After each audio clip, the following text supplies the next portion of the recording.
Meeting is not physical, but it is to be mental.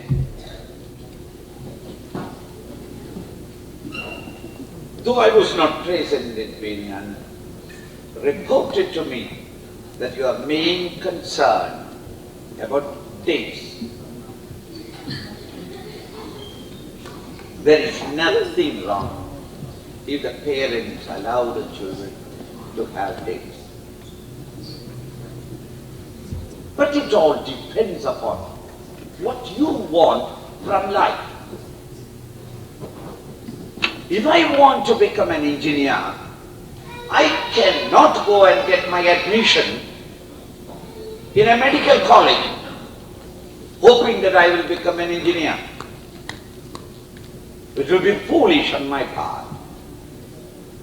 If I want to become a great painter and I spend all my time in sculpturing, it will be a waste of time. I can be a sculptor, not a painter. What is it that you want in your life?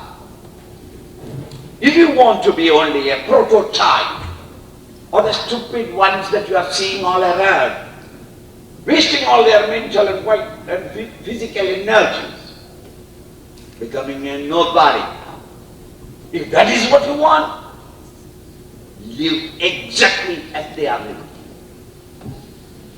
In drugs, in keeping dates, drinks, dance, rock and roll. You can. Who says no? Your destiny is in your hands.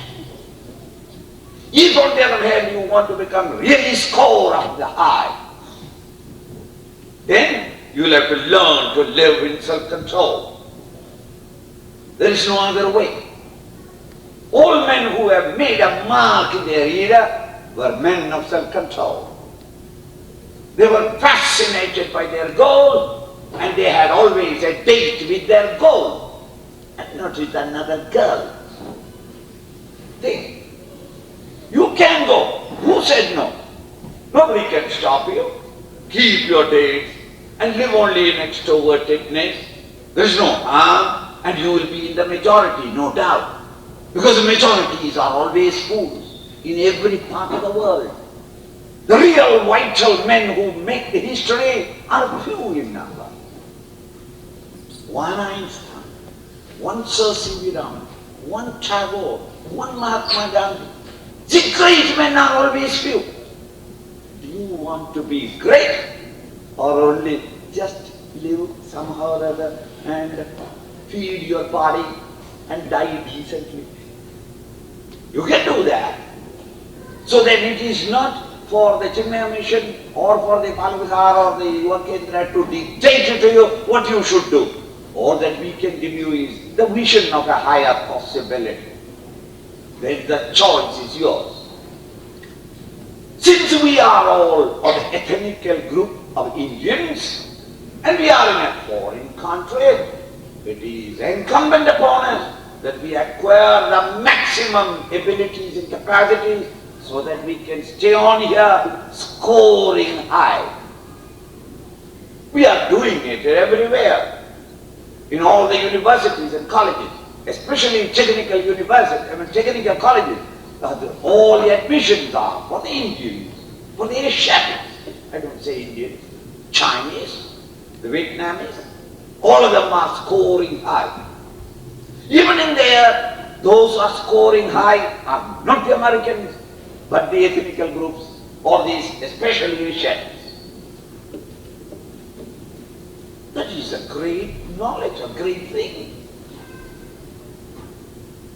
If you also just merge with and try to imitate them, look at the Spanish people, or the other ethnical groups here, they have also become third rate. There is no contribution. They may be earning some money, but no solid contribution to the world or the history of the country in which you are now living.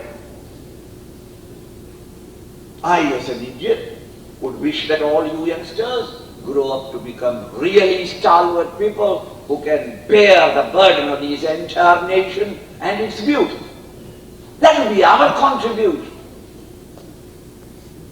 You don't feel that ambition? Are you third rate?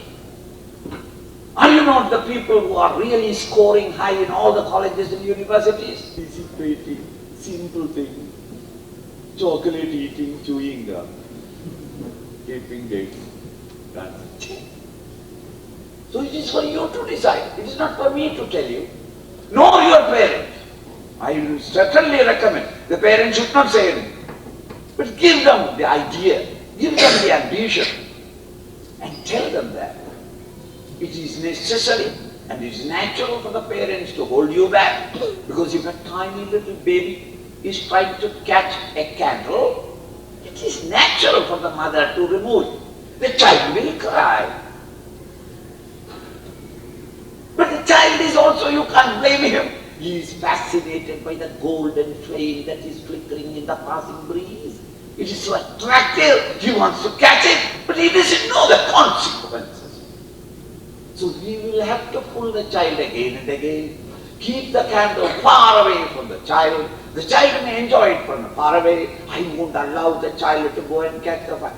But if the child, in spite of all that, he is still wanting to jump at it, then the best thing is the father takes the child's finger and takes it nearer the flame. And when it is near the flame, the father's finger also is there. And when it is hot, the child himself will say, "Oh!"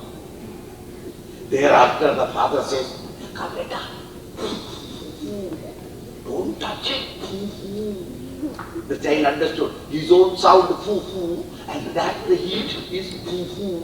There afterward, the child will never go to anything bright. Why? Foo-foo. Hot milk he will not take. He will say,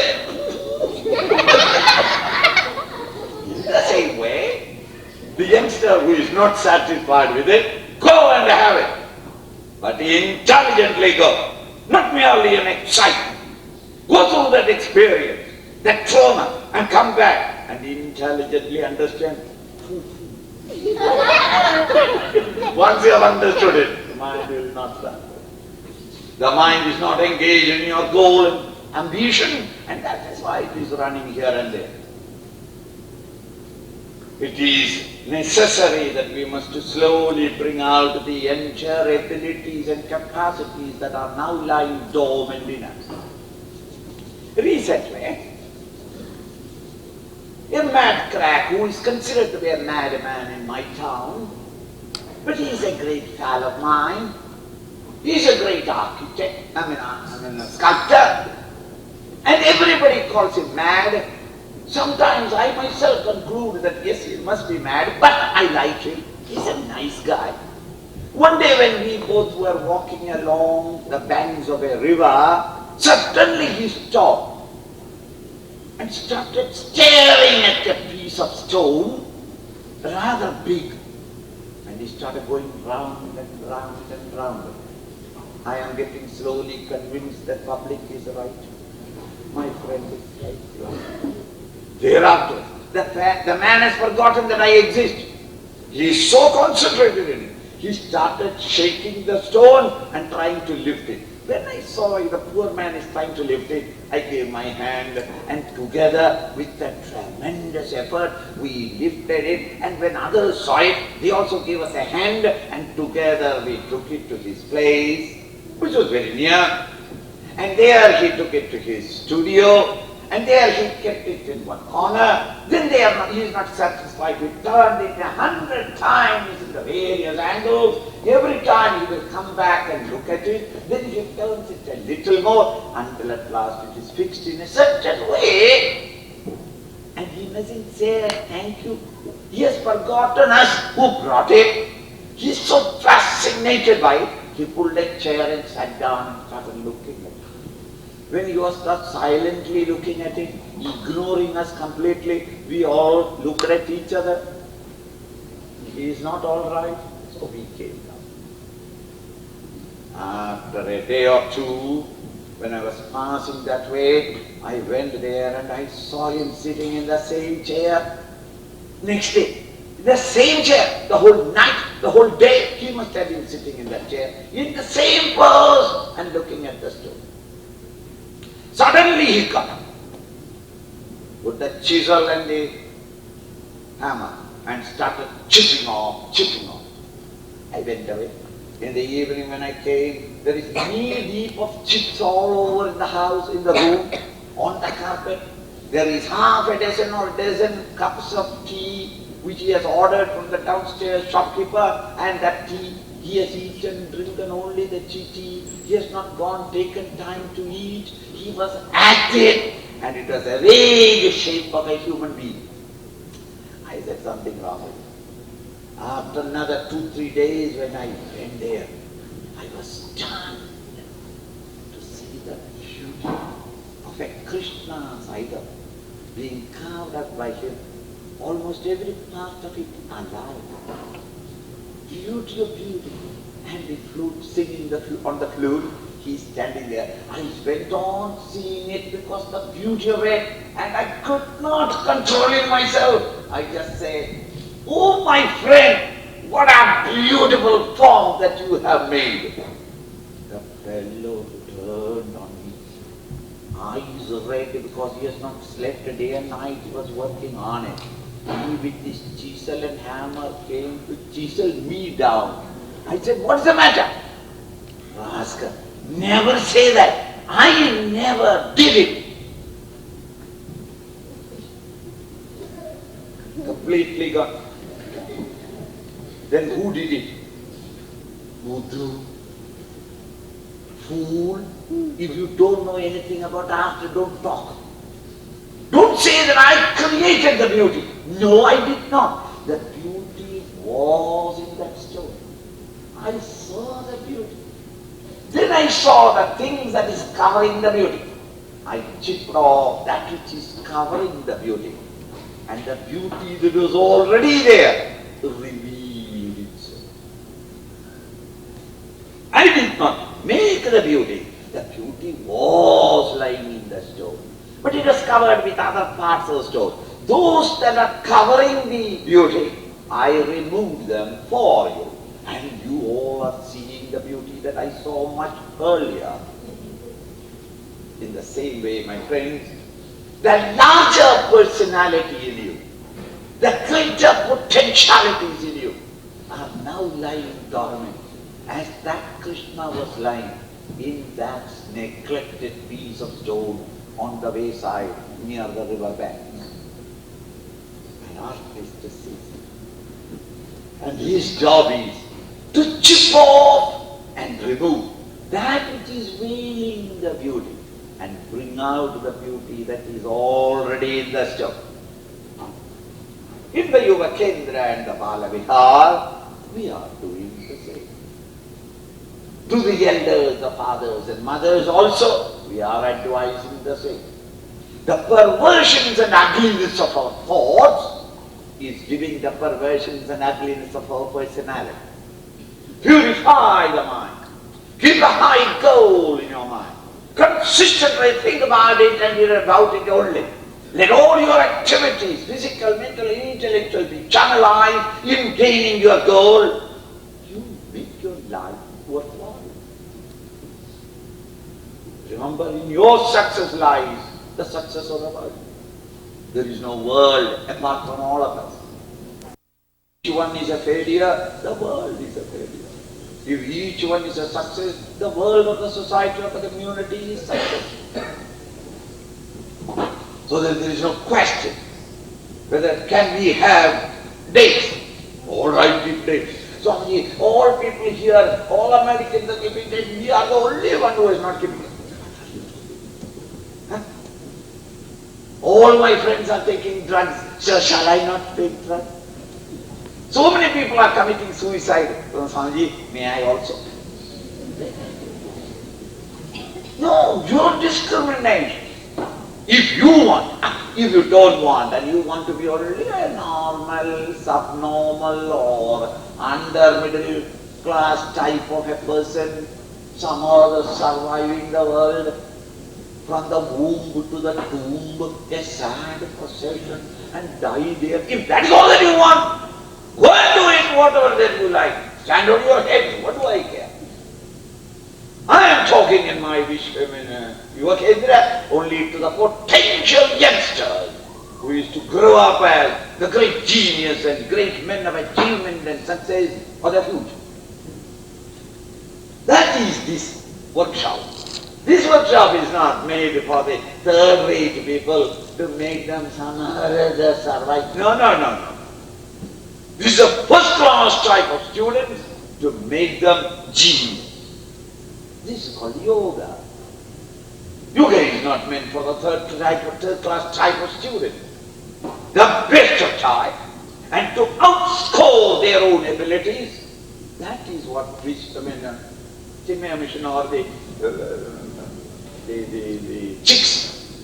The Chinmaya Vivekananda is meant for. That is why, even though we have got the chicks in all the cities of India today, we are not large in number. They may come in large number, but they can't stay there more than 2 weeks. They all dissipate away. Why? It is not meant for the average man. It is not a political party. We don't want membership. We don't want quantity. We want quality. And those among you who have got that quality, you will survive. Those who have not the quality, you will dissipate and go away. Right? We can't sympathize, even sympathize with you who are going away. Why? You are going away because you are of that type. It is not meant for everyone. So that it is not at all unnatural that you raise this question, but I am requesting you to rethink about it in the light of your own future and your own progress. There is nothing wrong. I still insist upon it. The world is not going to end because you kept a date. Right? But certainly your future is lost. You are playing with fire. But I have only one son, Swamiji, and he wants to touch and play with the candle. Let him. There may not be a son surviving for you. Because he will play with the fire, catch fire on the body or on the clothes, and he will get burned. So then any parent will try to avoid this danger. That is why they are trying to protect you. It's not because India is like that. And what is wrong? Have you seen the families here broken down? Would you be happy if you are a youngster and your family, your mommy and daddy are not loving each other, or they have dispersed or divorced? What will be your condition? You are only just thinking that others are doing, so why not? They have to do it because there is nobody giving love to them. So they are searching for love. And the girl on the other side is giving love, and therefore they are running it. You need not have it because you are being overfed with love, with unnecessary love, the father and the mother. An Indian father and mother destroys you because of their extreme love. The poor American, they still have the girlfriend because at least there they know some love. Some love. That's why they keep the dogs, I told you already. You love something. Don't compare that way. Look at the comparison. Compare your father and mother. 30 years, 40 years they've been married. No change. Here, 3 years, 4 years. So the family is broken. The child from the childhood onwards is the babysitter. He has never got any love anyway. So then the poor thing, when he becomes 16 or 14, he thinks that, sweet, Mary is loving me. So the poor Mary and he each a day, because they to get the warmth of love. Are you not getting it at all? Which is the one Hindu family in this country where the children are not getting that love? It's not. They are only just imitating. Because others are doing it, therefore I want to do it. If any of your friends say that, why don't you get great? You tell them plainly. Do you really want to know the meaning of why I am not keeping dates? Call it. Why he explains. understand you, friend. You want to have a day because there's only love that you have got. But in my day, my father, mother, brothers, sisters, they love so much mutually each other that we are drowning in love in our homes. Honestly, it is true, you have not realized because you are in it. It is not necessary, in our case, to have this love, begging for love for one evening, for 2 hours or 3 hours. Love is not necessary. We are 24 hours in it, rotting in too much of love. It's not necessary for us. So that this question would not rise if you start thinking about it. But at your age, and in this age you always look at others and try to imitate them, your peers. And therefore you see them all doing and you are not doing. So you think that you have been unnecessarily obstructed from doing. It is not. It is the culture of the country. The culture is distinct because of the goal. The goal is to bring out the beauty that is already lying in me. In all my transactions in the world, in all my encounters in the world, I bring out that divine glory that is already in the heart of everybody. Since that is the goal, any excess is controlled at the brahmacharya's time, at the vidyabhyas or the educational time. Then thereafterwards, when there is passion. One little idea more.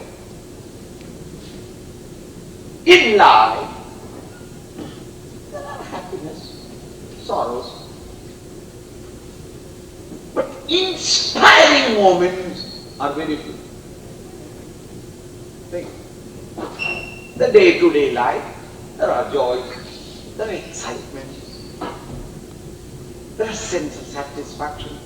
But real inspiring moments are very, very few. You pass your final exam, inspiring joy.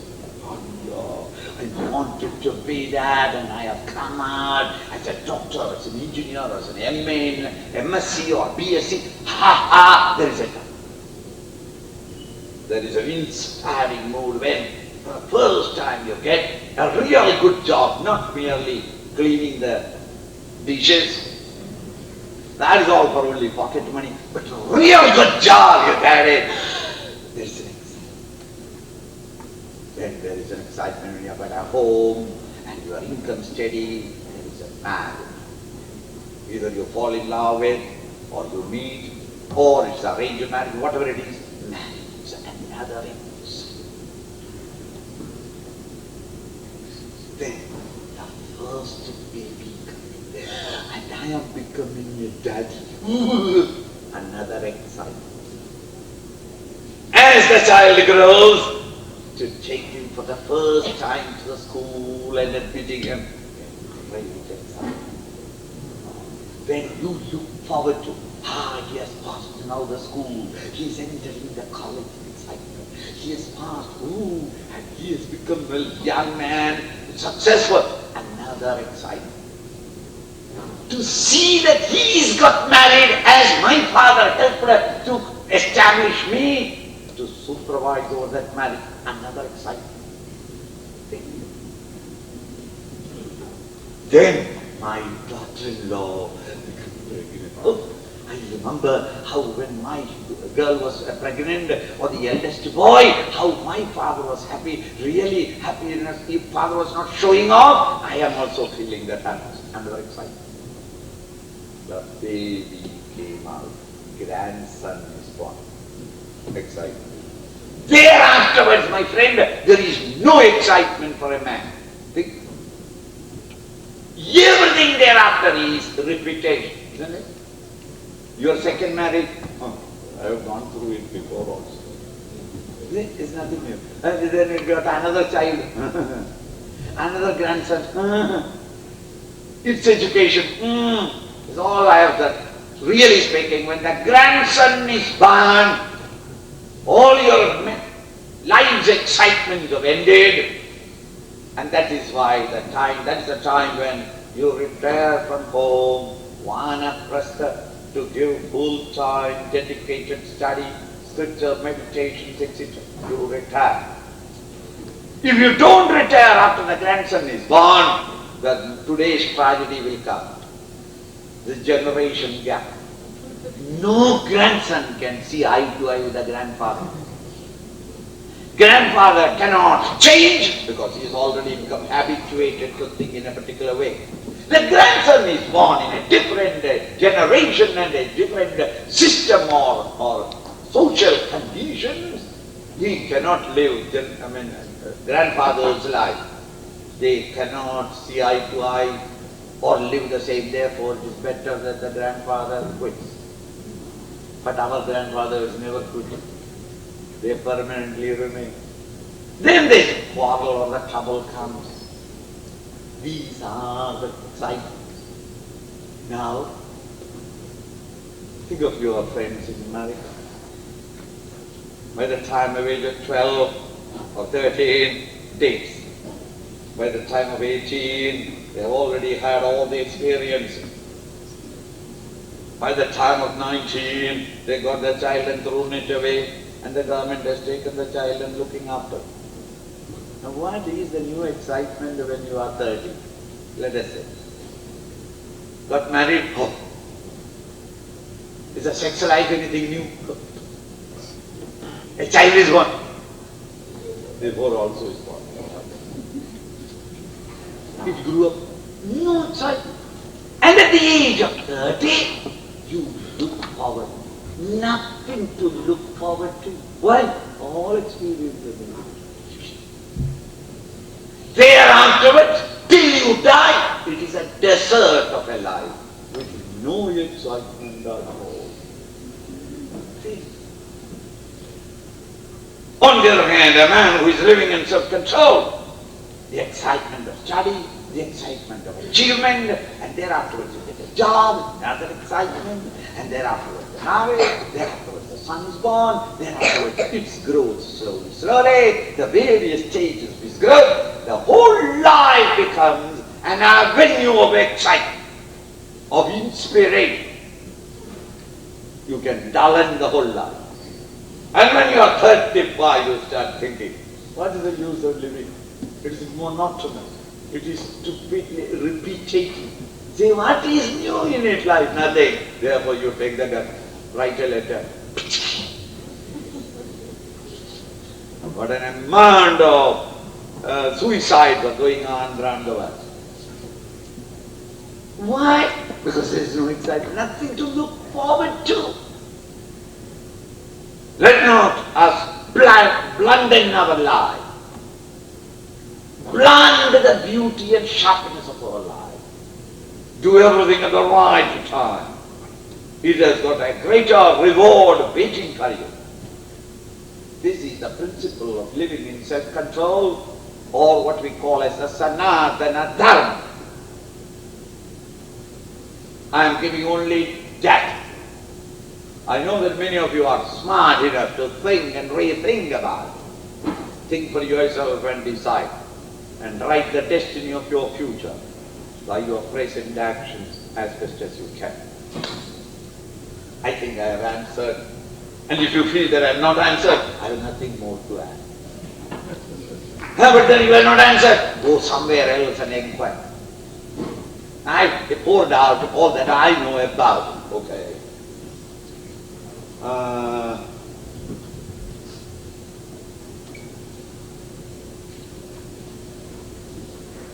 I would like you to, especially the teenage boys, write a summary of what you heard now and present it to Pavitra.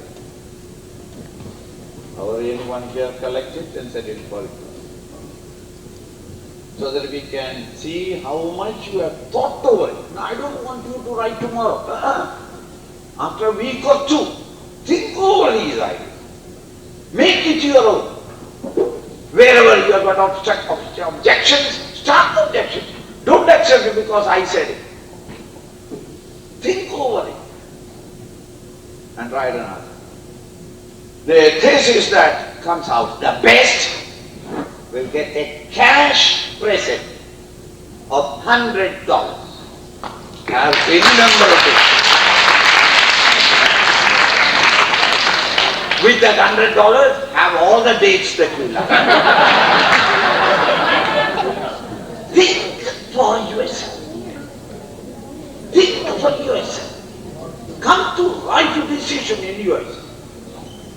Not only that you come out of this stupid thought, but you become really established in that knowledge. No time in your life can you be tempted away again until your wisdom comes. Or else it cannot. Right. I don't make any distinction between men and boys, or boys and girls. Boys and girls, the difference is only in your packing. I'm not interested in your outer packing. I'm interested in your content. It's not the boys and girls have got the same emotions, the same thoughts, the same aspirations, the same goals. What's the wrong in it? Physically, anatomically you are different, that's all. And I'm not talking anatomy here or physiology here. I'm talking your personality. The greatest men and women are greatest because of their mind, the quality of their mind. So that, please, there is nothing special to advise to the girls. And girls don't need that much of advice because generally they are more intelligent than boys.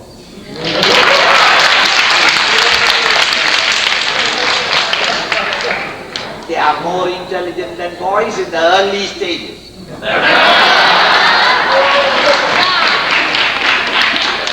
There is a reason. It's not that I am just an opinion.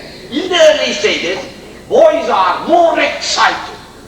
More the excitement, less the thinking capacity. Girls are less excited and therefore clearer thinking. As life moves on, by the time you become a mother and a middle age, your excitement is excited about the future of the children, the future of the family, the future of the old man and all that, and therefore you become duller.